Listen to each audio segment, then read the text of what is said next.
hope all is good at your end, and you are practicing the poses every day, practicing the alignment, and doing some experiments with your students, and learning from them, and researching more is a good way to grow together. So the pose which we are going to discuss today, that is Supta, Baddha, Konasana. Supta, Baddha, Konasana, reclining bound angle pose. So this is a very relaxative pose also, because most of the time we work on this plane more, in our offices, in the canteens, in the restaurants, anywhere you feel like the position goes like this. We never work on like that way.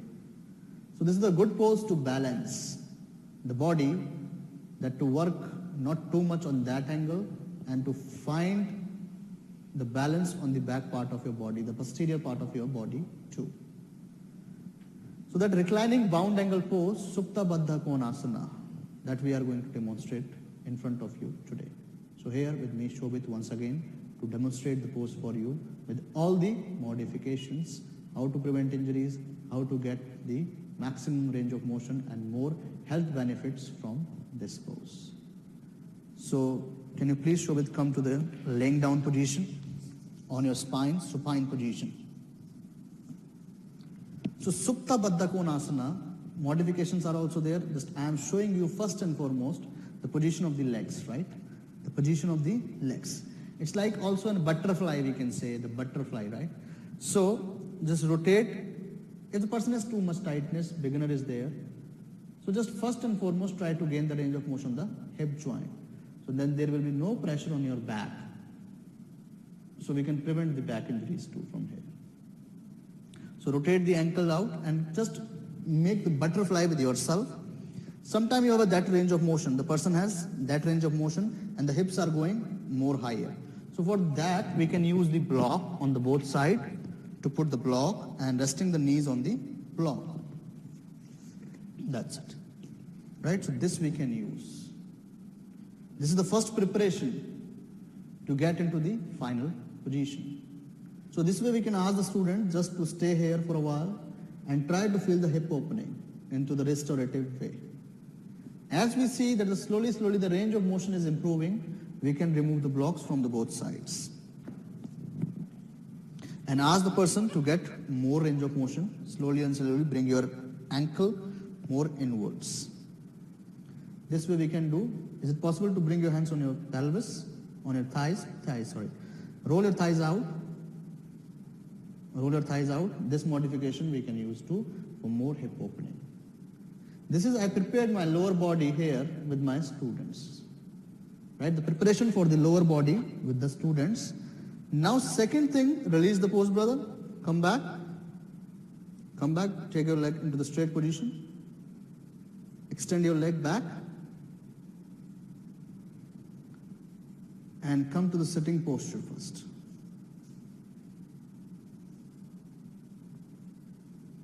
So for Supta Baddha Konasana, we can use this bolster also here.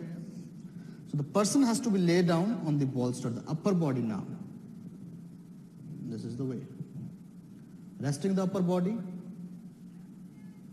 Now, again same Baddha Konasana, the bound angle pose. Same, rotate your ankles out first. Bring your right knee. Yes, bring your left one. Here we can go. So lower back is resting on your bolster. A beautiful opening of the hips you can see with the relaxative pose.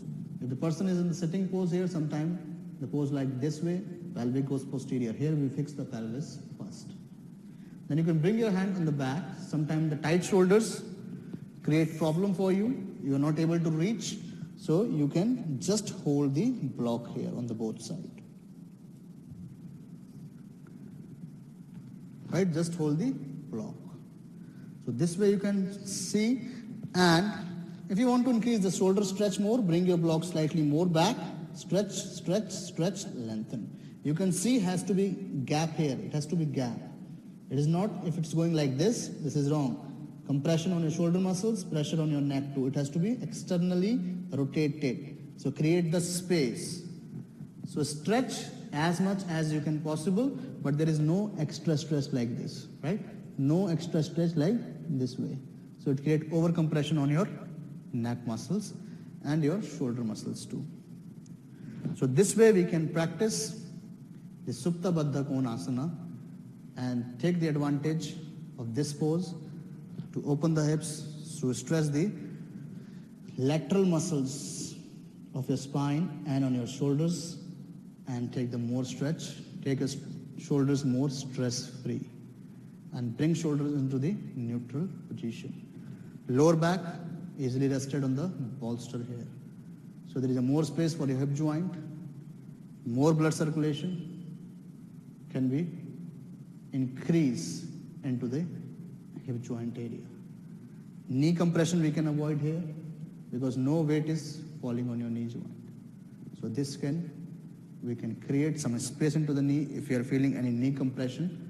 So we can create the space, so we can reduce the range of motion slightly and create the space. If the knees are going more high, so just try to press it down by yourself, or you can use the blocks on the side.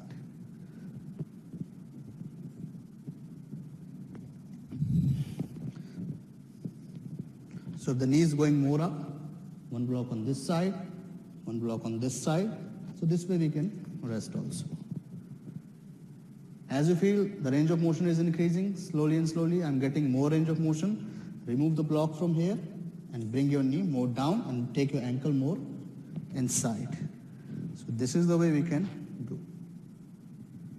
So I hope guys this must be clear to you, this reclining bound ankle pose, the Supta Baddha Konasana. So good stretch, good way to improve. Then slowly you can remove the blocks from here. You can interlace your fingers together and try to stretch upwards. Same position, upwards and back slightly. And bring your fingers down and release. So this is the pose, Supta Baddha Konasana, a very relaxative pose. After your work, after your job, try this for 3 to 5 minutes as you get time and enjoy the pose. Till then, namaste. See you in next class.